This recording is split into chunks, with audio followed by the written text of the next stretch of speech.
In a welcoming city, surrounded by lush green hills, flowery valleys, and a serene river that wound gently through the mountains, lived Isabella, a 24-year-old young woman. She had deep brown eyes, full of dreams and melancholy, and long wavy hair that danced in the wind as if guarding secrets. Isabella was sensitive, talented, and romantic by nature. She spent hours secretly painting pictures, creating worlds full of color and emotion, and dreamed of a true love, the kind that makes the heart race with just one look, with passionate kisses under the rain and eternal promises whispered under the moonlight. However, life did not follow her dreams. Her father, an honest merchant, but unlucky in business, had accumulated an enormous debt after years of crises, bad loans, and misfortune. Desperate to save the family from complete ruin, he made a cold and painful agreement with the Montero family. He would give Isabella in marriage to Enrico Montero, a rich, powerful, and feared 32-year-old businessman. Enrico was known for his sharp intelligence, emotional coldness, and relentless discipline in business. To him, the marriage was just another advantageous contract. Isabella received the news as if receiving a life sentence. She cried for days on end, locked in her room, hugging her pillow while imagining the future that was being stolen from her. She tried to talk to her father. She begged, but the family's financial situation was so dire that there was no other way out. The wedding was scheduled quickly, with no time for reflection. On the big day, the church was full of guests she barely knew. Wearing a simple white wedding dress without many decorations or sparkle, Isabella walked down the aisle with trembling legs and a heart as heavy as lead. Her eyes were red underneath the makeup. Enrico, tall, broad-shouldered, with a strong jawline and a distant gaze, waited for her without showing any emotion. They barely exchanged glances throughout the ceremony. The vows were pronounced mechanically, without passion or feeling. A cold and quick kiss sealed what was supposed to be forever. After the discreet ceremony and a small, joyless reception, Enrico took her to his imposing mansion on top of the highest hill in the city. The house was beautiful on the outside, surrounded by extensive gardens with vibrant red roses, crystal-clear fountains, and century-old trees that swayed gently in the wind. Inside, however, it was cold like an empty palace. Elegant furniture, crystal chandeliers, expensive paintings on the walls, but no sign of warmth or welcome. Even before the honeymoon, Enrico had to travel for business for 2 weeks. Before leaving, he left everything in the care of Donna Marta, the housekeeper who had worked for him for over 10 years. Donna Marta, a middle-aged, thin woman with a sharp gaze, had always harbored a secret and obsessive passion for Enrico. Upon seeing Isabella arrive as the new wife, jealousy took over her like poison. From the very first day, Donna Marta began to mistreat Isabella in a subtle but cruel way. She humiliated her with indirect comments, gave harsh orders, and treated her like an unwanted servant. On the first night, with a fake smile, the housekeeper said, "The master doesn't want you in the master bedroom. He made it clear that your place is in the basement. It's more appropriate for someone like you." Isabella, emotionally exhausted and without strength to fight, obeyed. Every night, after the house fell silent, she went down alone to the damp, dark, and freezing basement. She improvised a thin mattress on the concrete floor, behind old boxers, and slept curled up under a warm blanket. The cold rose up her back. The air was heavy and stuffy, and she woke up every morning with pain in her body and soul. During the day, Isabella tried to occupy herself by taking care of the house with dignity. She prepared the coffee exactly as Enrico liked it, tidied every room, cared for the roses in the garden with affection, and sewed the buttons on his shirts. Donna Marta watched her all the time, criticizing every gesture, hiding food, and making venomous comments about how Isabella did not deserve to be there. Isabella's loneliness was immense. Her eyes, once bright with life, now carried a deep sadness that she could barely hide. She felt invisible, humiliated, and completely alone. The marriage that was supposed to be just a contract had turned into a true and silent punishment. One rainy and gray afternoon, the sky seemed to be collapsing over the entire city. Enrico returned earlier than expected from an important business trip. exhausted and with his mind still full of numbers and meetings. When he parked the car in the mansion's garage, he found the absolute silence that dominated the place strange. Normally, Donna Marta would greet him at the door with a detailed report of the house, but this time there was no one in sight. He entered the house calling, "Isabella, Marta." No answer, only the constant sound of heavy rain beating against the windows and the wind howling outside. Worried, Enrico walked through the main rooms. The impeccable kitchen, the living room, the office, and the master bedroom.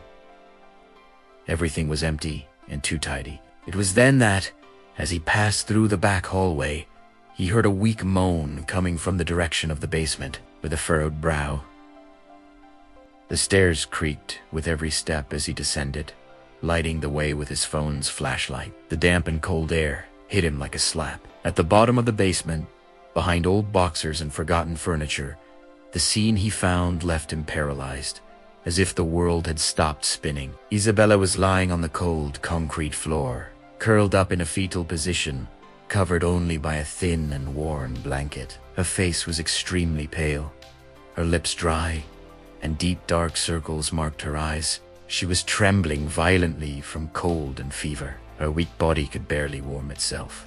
Next to her, the improvised mattress and an almost extinguished candle completed the painful picture.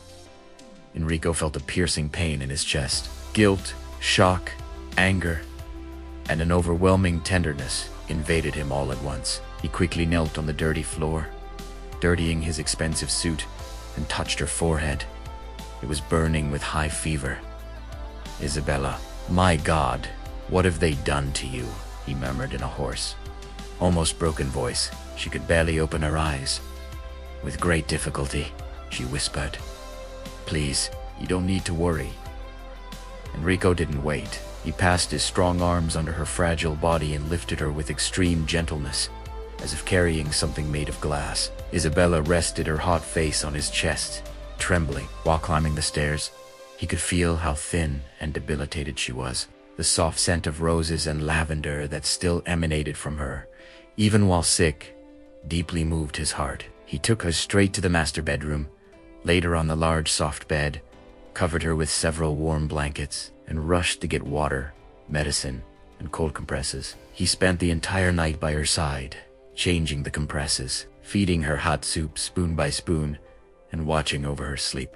Donna Marta, who was already sleeping in her room in the back, woke up with the noise and came down. Upon seeing the scene, she turned pale. Enrico confronted her right there, with a voice frozen in fury. "Was it you who did this to her? Was it you who forced her to sleep in this hell, even knowing she was sick?" Donna Marta tried to justify herself, but Enrico didn't want to listen. He dismissed her immediately, ordering her to pack her things and leave the house that very night. Then he returned to Isabella's side and stayed there, holding her hand. When Isabella woke up the next morning, still weak, but more stable, Enrico was sitting on the edge of the bed. His eyes showed deep regret. In a low voice, she told him the whole truth. Donna Marta's jealousy, the daily humiliations, the cruel orders, and how she had been forced to sleep in the basement since the first day. Enrico listened to everything in silence, with a heavy heart. He held her hands with affection and asked for forgiveness. His voice choked. "I abandoned you in this house. I trusted the wrong person and allowed you to suffer so much. This will never happen again, Isabella. Forgive me. Please." From that day on, the transformation truly began. Enrico canceled all his trips for the following weeks, stayed home, and personally took care of Isabella's recovery. With his own hands, he helped empty the old basement and turned it into a beautiful art studio with large windows, plenty of natural light, shelves full of paints, canvases, and nuis. Little by little, the two began to talk for real, to truly get to know each other beyond the marriage contract. As the days passed, Isabella gradually regained her strength. Enrico never left her side. He himself prepared soups, changed the compresses, and spent hours talking by her bedside. For the first time, he truly saw her, not as a contractual obligation, but as a strong, sensitive woman with a huge heart. The soft scent of roses and lavender that came from her. Even during her illness, enchanted him and calmed him in a way he had never felt before. Little by little, the mansion began to change. Enrico turned the old damp basement into a beautiful art studio with large windows that let in sunlight, light-colored walls, and shelves full of paints, brushes, and new canvases. When Isabella saw the finished space, her eyes filled with tears of emotion. She started painting again, and Enrico would spend hours watching her in silence, admiring her talent and delicacy. They began sleeping together every night. Enrico hugged her with affection, wrapping her in his strong arms as if he wanted to protect her from the cold she had felt for so long. Isabella snuggled against his chest, feeling safe for the first time. He loved breathing in the soft scent of roses and lavender that came from her hair. They would spend hours talking softly in the dark, sharing childhood stories, dreams, and fears. These silent and intimate moments strengthened the bond between them. The passion was born slowly, but with depth. Enrico surprised Isabella with small gestures. He left affectionate notes on the studio table, picked roses from the garden for her, prepared picnics at dusk, and took her for walks on the hills around the mansion. Isabella, in turn, taught him to appreciate the simple things in life. The sunset, soft music, the beauty of a painting. Her laughter, once trapped and sad, now echoed through the house, light and contagious. Not everything was easy. There were dramatic and intense moments. When Enrico discovered that Isabella's family was still trying to take financial advantage of the situation, he confronted them firmly, cutting all toxic ties to protect his wife. Isabella, on the other hand, helped him face his own emotional wounds, helping him overcome the coldness he had carried for years. Every argument ended in tight hugs, sincere tears, and reconciliations full of affection, with the two of them sleeping embraced, feeling each other's hearts. Months later, on a starry and magical night in the mansion's garden, with the roses perfuming the air, Enrico knelt before Isabella. He was holding a beautiful new ring, chosen especially for her.